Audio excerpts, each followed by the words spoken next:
Hello, my dear Florida Luxury Realty agents. This is Scott, and I am going to share with you all the changes and things you need to understand about the new FAR-BAR contract that will be the one that we use starting in November 2021. There are some very, very critical changes. There are several changes.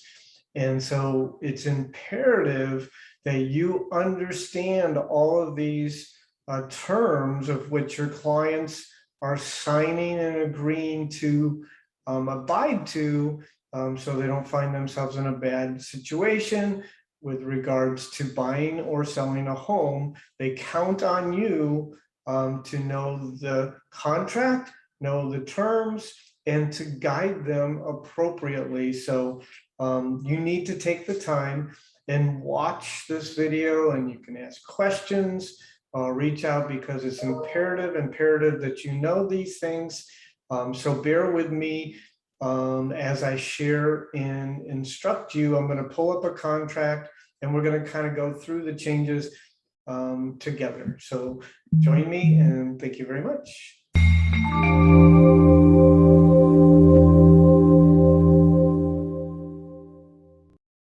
So hey there, my dear Florida Luxury Realty agent. This is Scott, and I'm going to pull up a contract and we're going to kind of go through. I'm going to focus on sections 1 through 8 for this training series, which will take us all the way through the financing section of the contract, which is very critical. So give me a moment. Let's pull up the screen and get started. Okay, hopefully you can see and follow me. And here is the new 2021. It starts out and we use this starting in November 2021. And this is the new FAR-BAR as is contract. So I've made some highlights on here, and I'm going to bring to your attention the changes. So one thing that I thought, it's not about talking about what the old one says so much, but just to understand what the new one is requiring on behalf of your customers. So let's go ahead and I'm going to scroll through this. So section 1 of, or paragraph, this is paragraph 1 under personal property. They've added some additional items to be included with the property, and it's important that you understand, and that would be thermostats, doorbells, the television wall mounts and hardware, mailbox keys, storm shutters, and protection items. And so that means that, you know, whatever thermostats in the home, and what apparently they found was, yes, there was a thermostat. It was one of these really nice Nest or Wi-Fi thermostats, but then sellers were changing them out before closing and putting just standard stuff in there. So whatever equipment in regards to thermostats and doorbells, and then obviously a lot of us hang televisions on the walls, and rather than tear all that down, the hardware for the television remains as a part of it, unless you add anything to paragraph 1, line number 24, which you can exclude those items as well, but whatever's on the contract stands. So it's important that you understand this. Another small modification in paragraph 2, which is all they did was they expanded the email address field. So there's, you know, a lot more room to put the email address of the escrow agent in there. Now we scroll down to section paragraph 3 has no changes. Paragraph 4, they've added in yellow here, it says all funds required for closing are received by the closing agent and collected. This was not in the previous contract, and therefore just closing and signing, and the documents are not, you're not technically closed until, in the case of a lender closing, that the lender has sent the funds as well. So the funds have to be received for it to be technically closed. So when it comes to handing the keys over, you know, the seller should not hand the keys over to a buyer until, one, they've signed all the documents and they've received their money. So that's when it's closed. So we scroll down. Now the other, you know, kind of, you know, small bad thing is section 4 is also includes the closing date. Unfortunately, that closing date part of that paragraph has been pushed onto page 2. So now you're not conveniently going to see it on page 1 anymore. But maybe they'll switch that around. But let's go down to paragraph 5. Very critical change.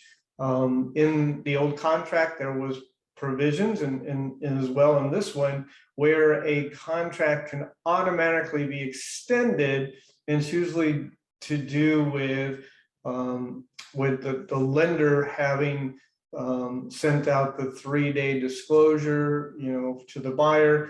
But here's something now, it's more stringent on the lender, because they can't use that as an excuse now, or the buyer can't have that as an excuse to automatically extend, because additionally, it says here in yellow, the loan approval has to have been obtained, and the lender's underwriting is complete by the closing date to get the privilege, and it can only be, you know, a governmental disclosure or something that would prevent it and put it into automatic extension. It also previously said the extension could have been 10 days. It is now 7 days. So they've shortened that, which is I think a good thing. And then we move on to paragraph 6, occupancy and possession. In the case where you have pre-occupancy or post-occupancy, pre-occupancy by a buyer or post-occupancy by a seller. Also, if you have seasonal or vacation rental properties that you're assisting in the sale of, you'll see the highlights in yellow. Those are additions. So in paragraph 6A, if occupancy to be delivered before closing, now read this, buyer assumes all risks of loss to the property from the date of occupancy. Okay, and then C rider T, pre-closing occupancy by the buyer. That rider is the pre-occupancy rider, which I understand, and we will talk about some point here in our training, that has been updated as well. Paragraph 6B, okay, if property is subject to a lease or occupancy after closing, in yellow, any occupancy agreements, including seasonal and short-term rentals, are provided at closing. And there's some language also, except that tenant estoppel letters shall not be required on seasonal or short-term rentals. That's a little addition. Not really going to affect most of us in that situation. Also, it refers to rider U, post-closing occupancy by seller, which those terms apply if a seller will be occupying the home after the point of closing. And here's another addition on paragraph 7, assignability. So if someone neglects to checkbox one of these, which we always try to make sure we do, then it's assumed if none are checked that the buyer may not assign the contract. So that will be what takes precedence if nothing is selected in that paragraph. And really, This is the paragraph that's most critical on the entire contract, the paragraph 8, and that is financing. So let's go through this. So first of all, 8A, which is, cash transactions with no financing contingency. If you look at your current contract, there's a lot more verbiage on that. And so they've just shortened it and just basically says it's cash and there's no contingencies. So nothing at all regarding ability to purchase is going to give a buyer a right to cancel and be refunded their deposit if they're paying cash. Paragraph 8B regarding financing, there's a tremendous amount of highlights and some very, very stringent things that you need to understand about this section of the contract. And that is the fact that the buyer, or you'll choose, and this is the same language in the previous contract, what type of financing, and then whether it's fixed or adjustable rate, and those sort of things. But you'll see a number 2, and that is absolutely new language in this contract, and this is important. Buyer's mortgage broker or lender having received an appraisal or alternative valuation of the property satisfactory to the lender, if either is required by lender, which is sufficient to meet the terms of the required for lender to provide financing to buyer and proceed to closing appraisal. So it's simply got an appraisal clause built in. It's more strong than the previous contract. And so it says that the property has to be appraised if the lender requires it, and that appraisal has to be sufficient terms for the lender to approve the buyer for purchase. There's also language in here that okay, so buyer shall make application and use good faith and diligent effort to obtain a loan and meeting financing and appraisal. So and appraisal was added. Terms of paragraph 8B1 and 2 with the loan approval period. So it's imperative that you understand that now the lender is basically required that the appraisal has to be approved or completed and approved and acceptable within the loan approval period. Okay, so this is a step, a good step, instead of having everything be approved and then the appraisal being done even at a later date and everything be subject to that appraisal. Now the lender must have the appraisal completed and it becomes part of the loan approval period. So if you have a 30-day loan approval period, and that means the appraisal also has to be completed and acceptable to the lender to proceed with the transaction to closing on behalf of the buyer. It's also line 102. Buyers failure to use good faith and diligent effort. So good faith would be that they're doing in diligence sort of the same thing, but a buyer can't sit and not provide the documentation to the lender. They have to be up there doing everything the lender asks in a timely manner in the effort to get everything approved. Otherwise, they're negligent, and that could be a condition whereas the contract fails and the seller would be in the right for the escrow deposit.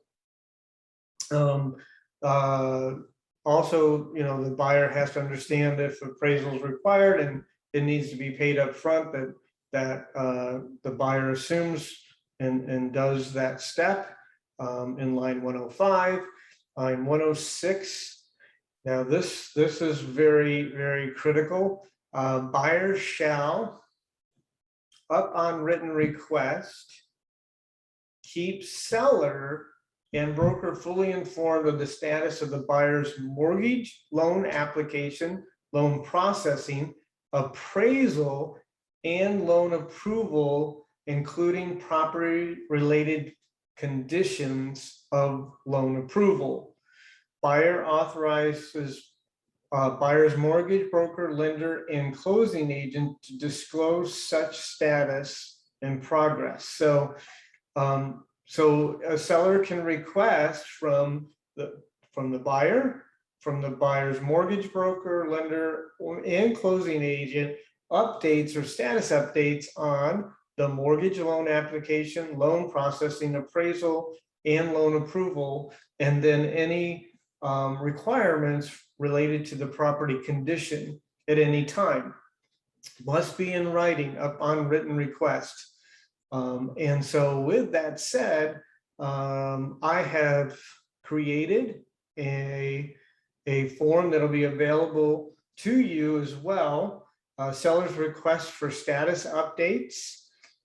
It discloses the section of that contract and what it says, and then it gives you if you're serving the seller side and you and your seller want some updates, which will have to be requested in writing, you'll have a nice clean form to make that request in writing, which would be signed by your seller, which updates you're looking for, and the seller hereby giving you authorization to receive that information as well. So go back to the contract. Here is another big one. So we are still in paragraph 8. We're in paragraph 8B and subsection 3. And this is all new. So lines 111 through 114. It says, if within the loan approval period, buyer obtains loan approval, buyer shall notify the seller of same in writing prior to expiration of the loan approval period, or if buyer is unable to obtain loan approval with loan approval period, but buyer is satisfied with buyer's ability to obtain the loan approval and proceed to closing, buyer shall deliver written notice to seller confirming same prior to expiration of the loan approval period. So this says very explicitly in writing before the end of the loan approval period, in most cases will be 30 days on your contract, your buyer has the obligation to notify in writing the seller of the fact that they've achieved loan approval. And if they do not achieve loan approval, but they feel that they're still in good and that loan approval is going to come forth and they want to risk this, they also have to give written notice to the seller that, hey, I didn't get loan approval, but I am still going forward and basically risking the escrow deposit, because if they don't get approved, the contingency for loan approval is now gone. So both of these have to be done in writing. So how do we do that in writing? Again, I have helped you out. So I have created a form, and it says notice to seller buyer's loan approval obligations. So you can put the seller's and buyer's names, the subject property. And then it says, in accordance with the buyer's obligations of the Florida Realtors FAR-BAR residential contract for sale and purchase, section 8B3, the buyers are providing written notice on and the date as to the following. And so the first two are covered based on that paragraph I just read. And A, notice to seller that buyers have obtained loan approval with exception to any and all property related loan approval conditions and requirements. I'm going to talk to you about that. Or B, notice to sellers that buyers have not obtained a loan approval by the end of the loan approval period and agree to continue with the purchase with exception to any and all property related loan approval conditions and requirements. And again, I'll talk about the property related loan approval conditions and requirements. There is another option here you could exercise, actually two, but extension. So if you're coming to loan approval, the end of that contingency period, and the buyer's just not sure, obviously you can exercise the request with the seller to extend that loan approval period, in which this would be a perfect clause for that. So you could ask for an extension to a certain date, and then if that would require you to move the closing date out, you could still leave the closing date the same if it's still applicable. So you could put the current closing date in there, or maybe a closing date that might need to be pushed out to meet necessity to continue to get the loan approval.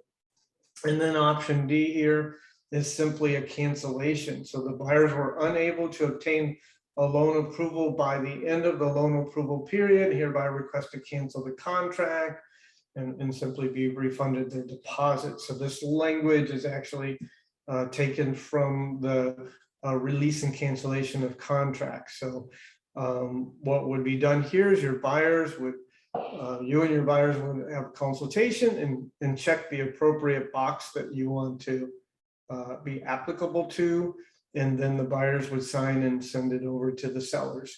You would also put in the date of what you're making this notice. So, obviously it's imperative that that date falls before the end of the loan approval period contingency. And then the sellers, assumably if they agree to the request, then they would sign and return it. And then that document would be effective.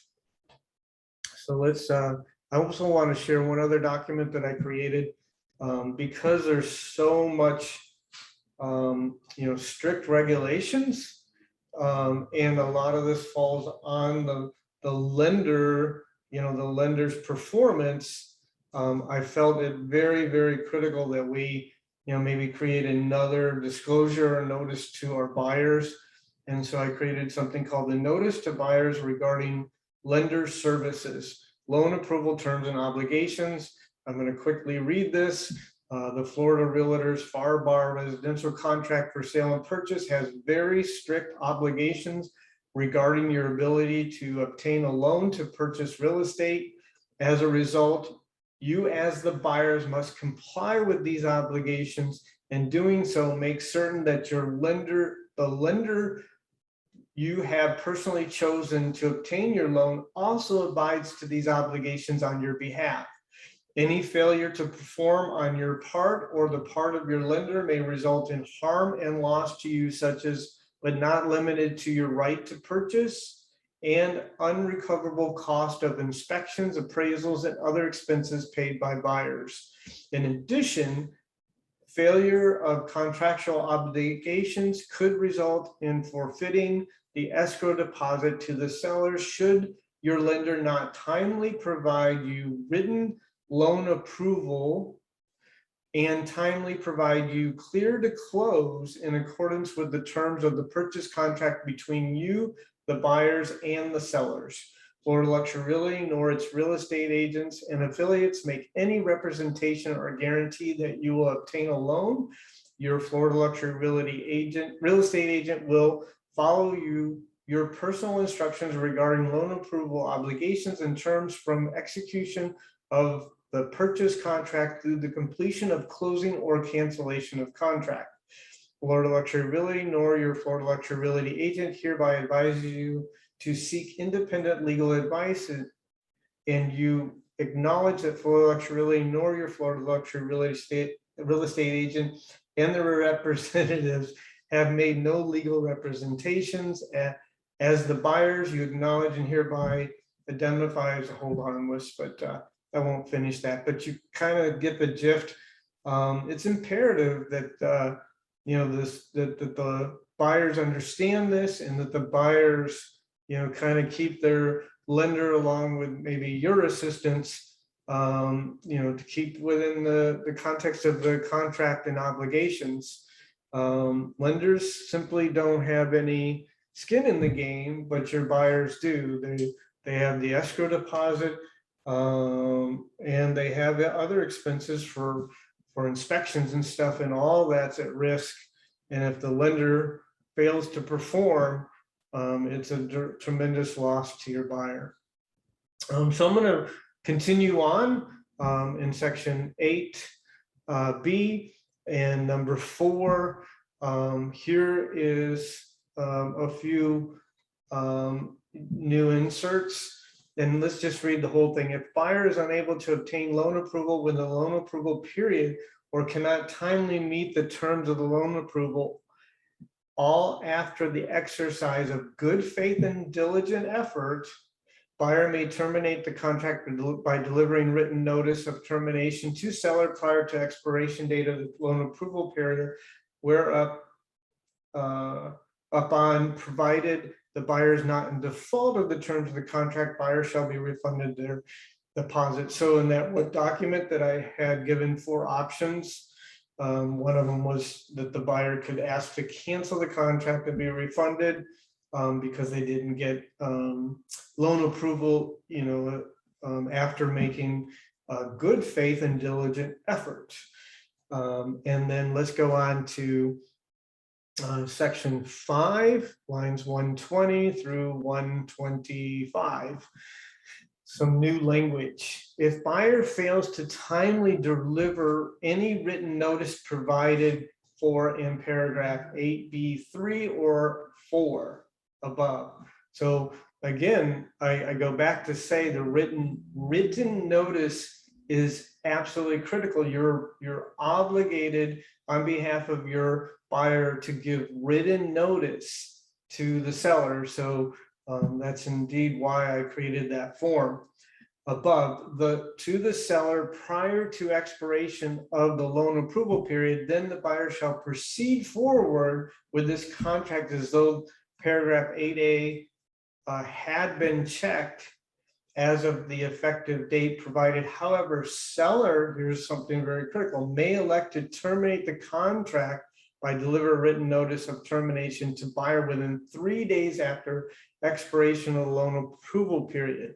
So to prevent the seller from canceling the contract within a window from the end of the finance loan approval period, 3 days later, they can actually cancel the contract if the buyer fails to give written notice on that they did not get loan approval or did get loan approval. If they did not get loan approval, but they intend to further continue with the contract. So that's important to know.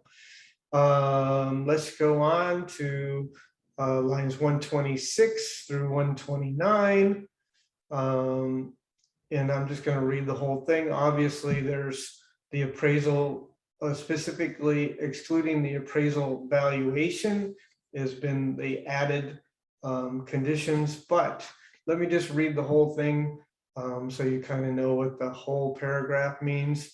If buyer has timely provided either written notice provided in paragraph 8B3 above, and buyer thereafter fails to close the contract, the deposit shall be paid to the seller unless failure to close is due to seller's default or inability to satisfy the contingency of the contract, or 2, property related conditions of the loan approval, specifically excluding the appraisal valuation, because that now has to be done during the loan approval. It is part of the loan approval, so they can't use appraisal after the loan approval period as a reason and be given the privilege for the buyer to get their deposit back, have not been met unless such conditions are waived by other provisions of the contract, in which the event the buyer shall be refunded their deposit, thereby releasing buyer and seller from further obligations. I need to back up because line 128. So one of the ways that the contract could still not close is line 28 again, property related conditions of the loan approval. Okay. And that's why in the document that I created here, with the exception, so if you look at A, with exception to any property related loan approval conditions and requirements, and then in B, with exception, because of that section of the contract, because what could happen is maybe it turns out that it's a purchase of a condominium, and the condition of the finances of the condominium association are preventing the loan to be approved and closed. Those would be property related conditions. And it's not contingent on the buyer's credit worthiness or any of that, or their income, or everything is good there, but there's a condition to the property that's actually preventing it. So you want to protect the buyer in that situation and give them the privilege of getting their deposit back when it becomes a property condition issue. Or maybe there's a determination that the lender says certain things on that property need to be repaired, and the seller doesn't come through and make the repairs adequately to satisfy the lender to give so that they will continue to loan on that property. Those would be property related conditions. So those are important. They're line 32 and 33, probably almost never will you deal with these, but they've now added the specific riders that apply to these two options: assumption of existing mortgage or the purchase money note mortgage to seller. So they specify the exact rider that pertains to those, which was added. So that concludes reviewing the new contract, paragraphs 1 all the way through 8.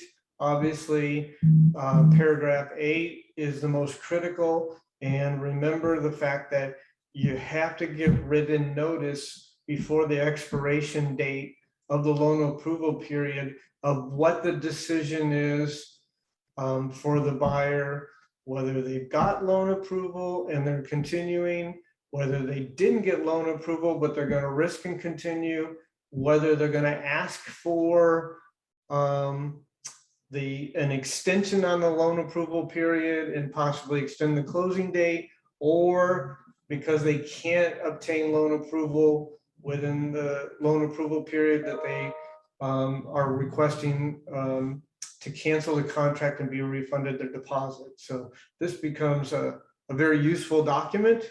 And this is something that we have exclusively for you to make it more simple and easier and make sure everything's done correctly. Certainly, if you have any specific questions about sections 1 through 8, you're welcome to reach out to myself or broker support, and we will gladly help you. This may be something you might want to watch multiple times so that you truly get it, truly understand. But thank you very much for watching this, and then you'll continue on. We will do another whole section of the contract till we get through the whole thing. And then there's a series of addendums that have major modifications, as well as 3 new addendums that are brand new that we will be using as well. Thank you very much for watching this video, and make it a great day.